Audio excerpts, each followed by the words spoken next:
ప్రిన్సిపల్స్‌కి అగైనెస్ట్‌గా చేస్తున్నారని అనిపించినప్పుడు వాళ్ళని అడగొచ్చా? ఎందుకు ఇలా చేస్తున్నారు? ఇట్లా గురువుగారికి ఇట్లా ఇష్టం అని అడగొచ్చా? లేదంటే మైండ్ ఓవర్ పోతుంది అసలు గురువుగారు చెప్పారు కదా! మనం కామ్‌గా ఉండాలని కామ్‌గా ఉండాలా సార్?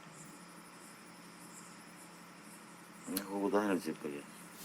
ఇప్పుడు సత్సంగం జరిగేటప్పుడు ఎవరైనా కొత్తోళ్ళు వచ్చినప్పుడు వెళ్ళి బాబా దగ్గర డబ్బులు పెడతారు సార్.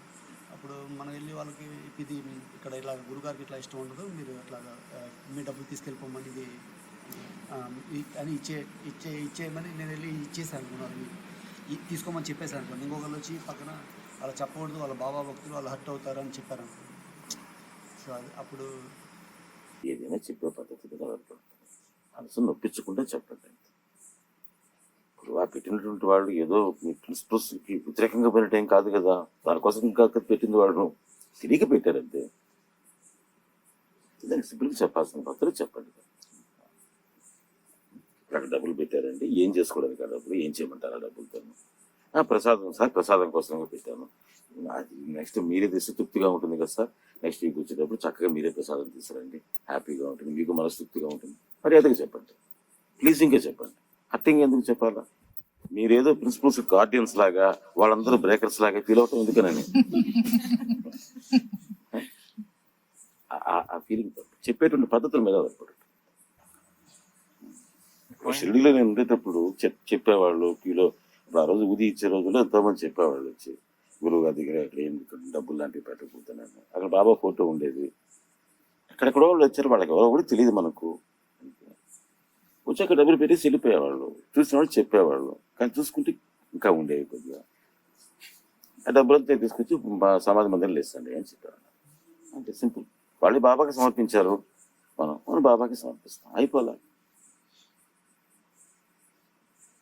దానికి సామరస్యంగా ప్రయత్నం చేయండి. ఒకసారి పొరపాటు జరిగితే రెండోసారి మళ్ళీ ట్రై చేయండి. ఎవరిని హర్ట్ చేయకూడదు, ఎవరి మనసును నొప్పించకూడదు. వాళ్ళలో ఉండేది కూడా బాబా. వాళ్ళ బాబా భక్తులు కాకపోయినా, నేను చెప్పేది వాళ్ళ బాబా భక్తులు కదా, వాళ్ళు నొప్పించకూడదు. తప్పు, ఆ మాట తప్పు. బాబా భక్తులు కాకపోయినా నొప్పించకూడదు, అదే నేను చెప్పేది. ఎందుకు నొప్పించాలి ఎవరినైతే? మాత్రం నొప్పించకుండా చెప్పడానికి ప్రయత్నం చేయండి.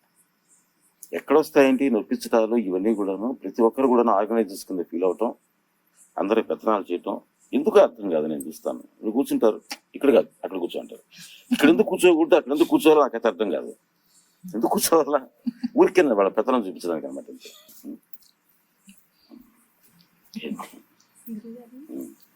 ఏ పని చేసినా ఆచరణలో పెట్టుకుని ఎదుటి వాళ్ళకి చెప్పేటప్పుడు మనం ఆచరణలో పెట్టే చెప్పాలా, లేకపోతే మామూలుగా ఆచరణలో పెడితే చాలమ్మా. చెప్పకపోవడం మనం ఎందుకు చెప్పాలి అసలు? ఆచరణలో పెట్టి చాలు. ఒకరికి చెప్పే పద్ధతి మనకి ఎందుకమ్మా, బాబా చూసుకుంటారు. మనలో మన కోపం ఎలా తగ్గించుకోవాలండి? అంటే నాలోనే నాకు ఎక్కువ కోపం వస్తుంటది, అది ఎలా తగ్గించుకోవాలి? అంటే అది అహంకారం వలన లేకపోతే దేని వల్ల కోపం? ఎవరికైనా కోపం వచ్చేది అహం దెబ్బతిన్న వాళ్ళని వస్తుంది. ఒకటి ఎక్స్పెక్ట్ చేసి ఆ ఎక్స్పెక్టేషన్ ప్రకారంగా జరగకపోతేనే కోపం వస్తుంది. ఎక్స్పెక్టేషన్స్ తగ్గించుకుంటూ పోతే కోపం తగ్గిపోతుంది. పిల్లలు ఇలా ఉండాలనుకుంటాం, వాళ్ళు ఉండకపోతే కోపం వస్తుంది వాళ్ళ మీద. భర్త ఇలా ఉండాలనుకుంటాం, వాళ్ళు ఉండకపోతే కోపం వస్తుంది. ఆఫీస్లో వాళ్ళు ఇలా ఉండాలనుకుంటాం, ఉండకపోతే కోపం వస్తుంది. సత్సంగంలో పక్కన వాళ్ళు ఇలా ఉండాలని ఎక్స్పెక్ట్ చేస్తాం, లేకపోతే కోపం వస్తుంది. ఎందుకు వస్తే ఊరికి కోపాలు? ఎక్స్పెక్టేషన్స్ అంతా. మన ఎక్స్పెక్టేషన్స్ ప్రకారం చుట్టుపక్కల వాళ్ళందరూ ఉండాలని వాళ్ళకి ఉంటాయి ఎక్స్పెక్టేషన్స్. వాళ్ళ ఎక్స్పెక్టేషన్ ప్రకారం మీరున్నారా? బాబా మీద ఫోకస్. ఇంకా ఏది దీనికి ఇంకో కన్సిడరేషన్ ఇంపార్టెన్స్ ఉండకూడదు, అంతే. మనం బాబా యొక్క తత్వాన్ని, ఆయన యొక్క లీలా ప్రబోధాన్ని మనం ఎలా అవగాహన చేసుకోవాలి, సాయి తత్వాన్ని మన జీవితంలో, మన నిజ జీవితంలో భాగం ఎలా చేసుకోవాలి, చేసుకుంటూ బాబా మహిమని ఎంత ఎక్కువగా వెళితే అంత తక్కువగా మనకి అనుభవించాలి. మన లైఫే ఒక మహిమకు ఒక తార్కాణలాగా ఉండాలి. మీకు ఏమైనా ఎక్స్పీరియన్సెస్ ఉన్నాయండి అని ఎవరన్నా అడిగితే, నా లైఫే ఒక ఎక్స్పీరియన్స్ అయ్యని చెప్పగలిగేటట్టు ఉండాలి. అట్లా అనుక్షణం బాబా మహిమని మనం ఎక్స్పీరియన్స్ చేసేటట్టు ఉండాలి. అలా అవ్వడానికి అదే మన ధ్యేయం, మన గమ్యం. ఇదే గమ్యం, ఇదే లక్ష్యం పెట్టుకోండి. ఇంక దేని వైపు ఏదైనా సరే పనివచ్చు మన మనసు. మనసు పని. నా జీవితం ఎక్స్పీరియన్స్ అని అనుకోవాలంటే బాబా మీద మీ మీద ప్రేమ ఇంకా ఇంకా పెంచుకోవాలి. అది ఎలా పెంచుకునేదాన్ని పెంచుకోవాలి? ఇవన్నీ తీసేసుకుంటే మనకు ఈ చెత్తంతా తీసేస్తే ఆ ప్రేమ మిగులుతుంది. వీటన్నిటి ద్వారా బాబా యొక్క ఇది మనకు మరుగున పడిపోతుంది. చెత్త ఇవన్నీ తీసేసుకోండి.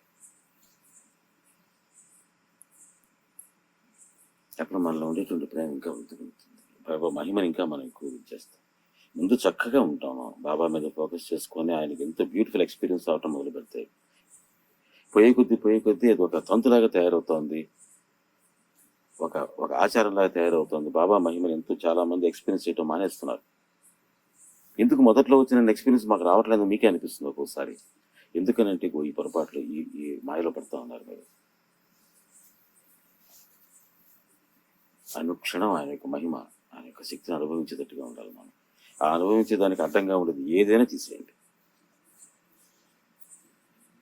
ఈ నెగిటివ్ టాక్స్, ఈ గాసిప్స్, వాడెట్టన్నాడు, వీళ్ళెట్టన్నారు, వాళ్ళలా పోయారు, వీళ్ళలా పోయారు, ఎందుకు మనకి ఇవన్నీ? ఏం చేసుకుంటారు ఇవన్నీ? వాళ్ళు ఎట్టపోతే మనకెందుకు?